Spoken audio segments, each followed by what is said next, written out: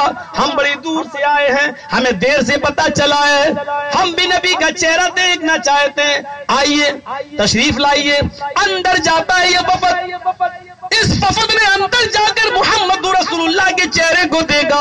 حضرت عائشہ نے چادر ہٹا دی، چہرہ دکھایا. کہنے لگے اما عائشہ اندھیرے کی وجہ سے ہم شکل صحیح سے نہیں دیکھ پا رہے ہیں، میرے لیے چراغ جلا دو. اما عائشہ چراغ جلا دو تاکہ میں نبی کے چہرے کو آسانی سے دیکھ سکوں، مجھے غور سے دیکھنا ہے. حضرت عائشہ پھوٹ پھوٹ کے رونے لگی. وفد نے کہا رونے کی وجہ بتاؤ.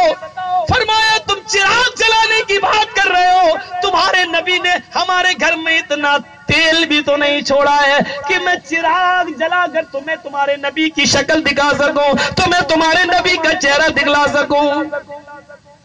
پڑوس کی عورت کے پاس گئی، ادھار تیل لیا کہ جب ہمیں ملے گا تب ہم تمہیں دے دیں گے، اور پھر چراغ جلایا اور پھر نبی کا چہرہ دکھایا.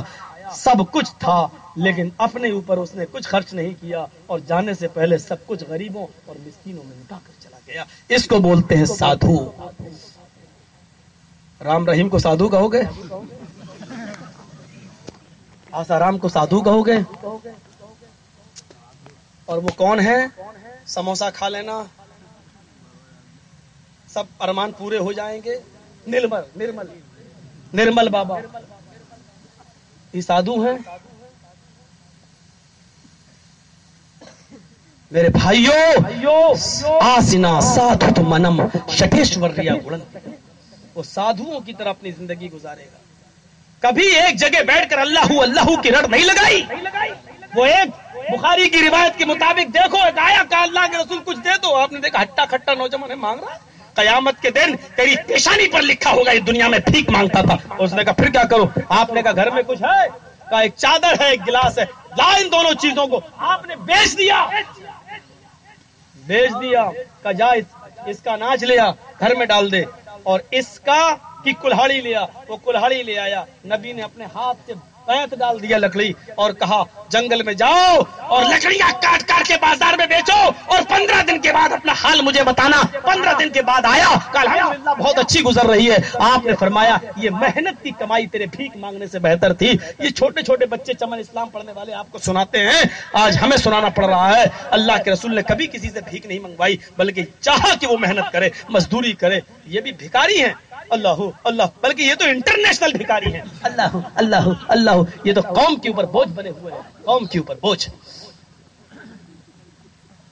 تو شٹیشوریا گڑن ہے. اور ایک منتر اور سن لیجئے ہمارے ہندو بھائیوں. میں سمجھتا ہوں جس طرح نام وشنو یش یعنی عبداللہ، سمتی آمنہ، جس طرح یہ بالکل ایسا ہے کہ اس پر کسی تفسیر کی ضرورت نہیں ہے، اسی طریقے سے یہ منتر جو میں پڑھنے جا رہا ہوں بالکل ایسا ہے جس پر کسی تفسیر کی ضرورت نہیں. واچ بھوپرتی پریمڑا مایا مد وشاردا تب دیو مہاراج ممدا ستو ماگتا مرموچ ششٹ سمنجیات تتا تدفش بھو نرپ اتی شروتوا تدا درشٹا پرم وسمے ماگتا چترب برات کرمدیو کرشیامی کلچھیم بھونتو باندوا دیوا سواشنا اترشتھا شرم شرودھاری سدوشکا اچالاپی لنگچھیدی سربھکچو متو ممہ مسلینیو سنسکارا. بھوشیہ پران پرتی سرک پرو کھنڈ 3 ادھیائے 3 منتر نمبر 25 26 27 28 29 30 31 32. میں نے کتنے منتر پڑھے ہیں آپ کو پتا ہے؟ 25 26 27 28 29 30 31 32 8 منتر پڑھ ڈالے ابھی. انتم مہارشی چاند کے 2 ٹکڑے کرے گا. اس کو دیکھ کر بھارت کا راجا، اس کو دیکھ کر بھارت کا راجا ایودھیا جائے گا. اس کا مطلب ایودھیا بھارت میں نہیں ہوگا. بھارت کا راجا چاند کے 2 ٹکڑے بھارت میں دیکھے گا تو بھارت سے ایودھیا جائے گا. مطلب یہ ہوا کہ بھارت میں ایودھیا نہیں ہوگا،